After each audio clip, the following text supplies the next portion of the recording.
Hi everyone. Today we're talking about leadership style. Leadership is very important in business, as an entrepreneur, at home, in society in general. Wherever you are, having good leadership skills is very important. Especially for our program for the Youth Empowerment Academy, leadership is a very big component of it. And today, I'm just going to talk to you a little bit about leadership styles.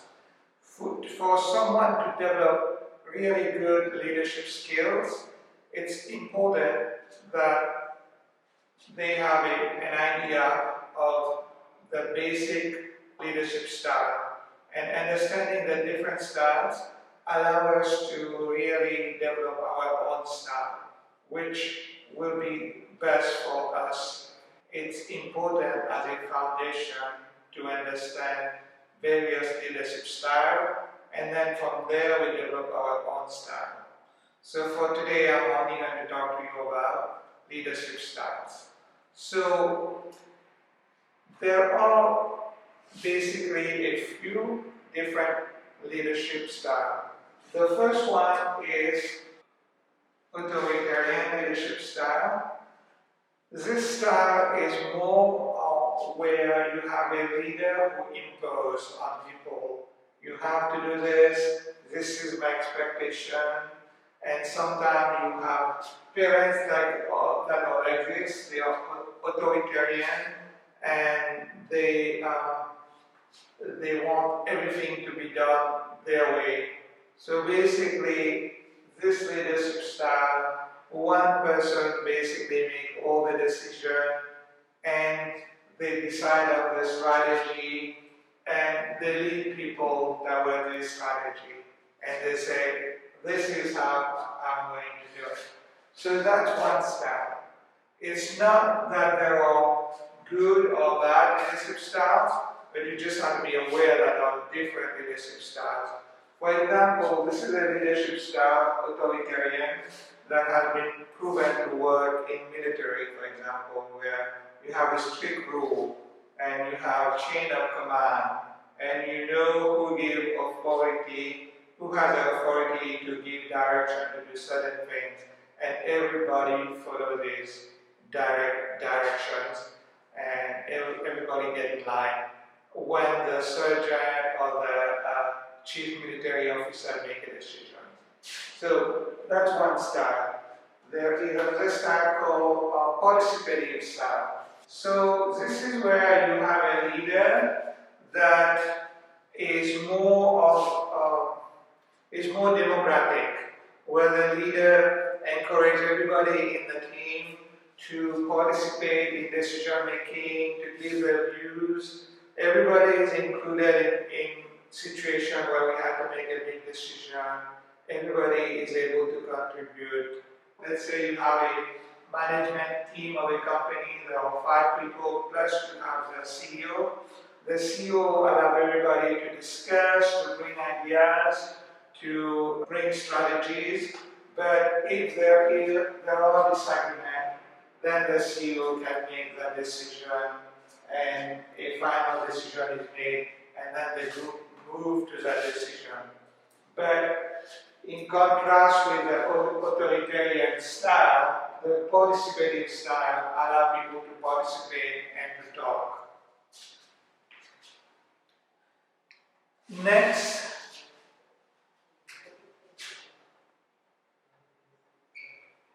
and these are the general styles that I'm talking to you about today, but there may be other styles depending on which book you read, what source you go to. But the delegative style, it's called more of a laissez-faire style, where it's more like the leader asks people to take responsibility and delegate to a team and tell the team, okay, we need to increase our sales, for example, in a company, and the leader step back and let the team take on the responsibility and let the team come up with solution. So the leader change. It takes confidence to do that. Like, you have to be confident in yourself to say, I can delegate this group of people to come up with strategy, to solve problems, to increase our sales, to improve our company. So that's another style. And one more we can talk about is, and these are more traditional, these four are more traditional leadership styles, is a transactional leadership. Basically, it's called transactional because the style is about transaction between the leader and the follower, like the group that follows the leader. The interaction is transactional because the leader will say, you do this and I will give you a reward. And if you can achieve an increase of 10% of sales in our company, I'll give you a bonus. But if you can't, then you may not get your bonus, or you may not get other benefits from the company. So this is a style where the leader is not necessarily concerned about the well-being of the people in the team, the individual well-being, about their growth opportunities, about their personal goals. This leader is more concerned about, we need to increase sales, we need to improve the company, and you will do it because if you do it, you will get a bonus, you will get a raise. If you don't do it, there will be consequences. This is more of a transactional leadership style. So just to review, in general, at the very basic, there are four different leadership styles. That is more traditional. Authoritarian, where the leader makes all the decisions and it's very structured. Participative style, where you have a leader that allows people to participate in the decision-making process. Delegative style, where it's more free flow, where the leader allows people to be themselves and to make mistakes and to learn and to come up with ideas by themselves. And then there's a transactional style, where the leader is more of, this is what I want, and if you do this, I will give you a bonus, I will give you some rewards. If you don't do it, then there might be consequences.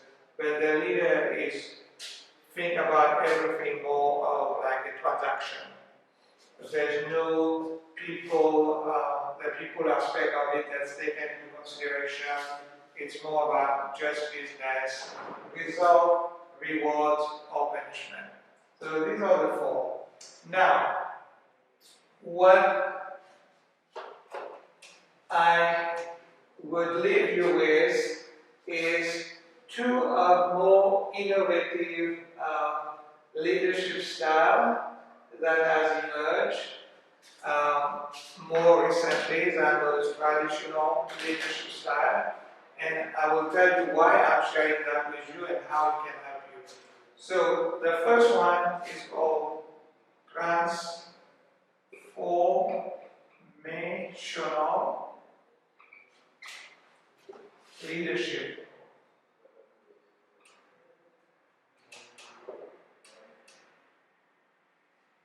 And the second one is called Situational.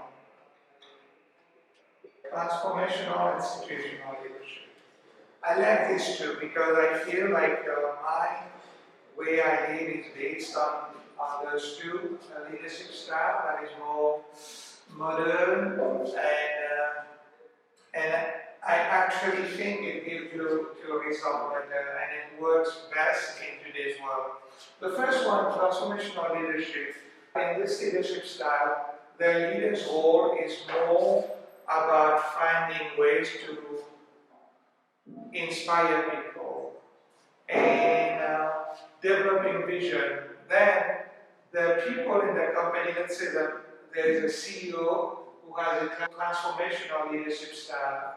His role with his management team is to make sure those people are inspired, like they feel inspired. Yes, this company can go far. We can do great things. That's what the leader does, inspire people.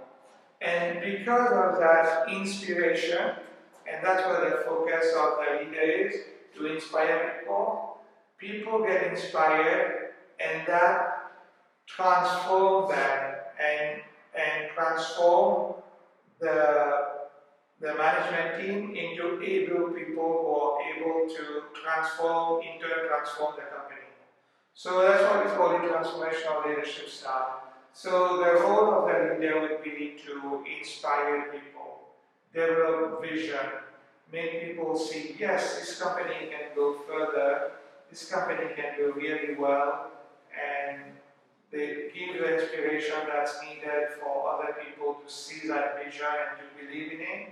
And then the situational leadership, essentially it says, as a leader, you have to adjust your style based on the situation. You may have a management team of 10 people, they may all be different, how they will react to different leadership style. So then, depending on the situation of each individual, depending on the team you're talking to, you will apply different leadership style. So that's why I think a good place to start is to look at those four more traditional leadership style, but then to embrace the transformational leadership and situational leadership style to really understand how this works, and from there you can develop your own style, and I think you will become an effective leader, and you will be able to develop the skills you need to be a leader. Thank you.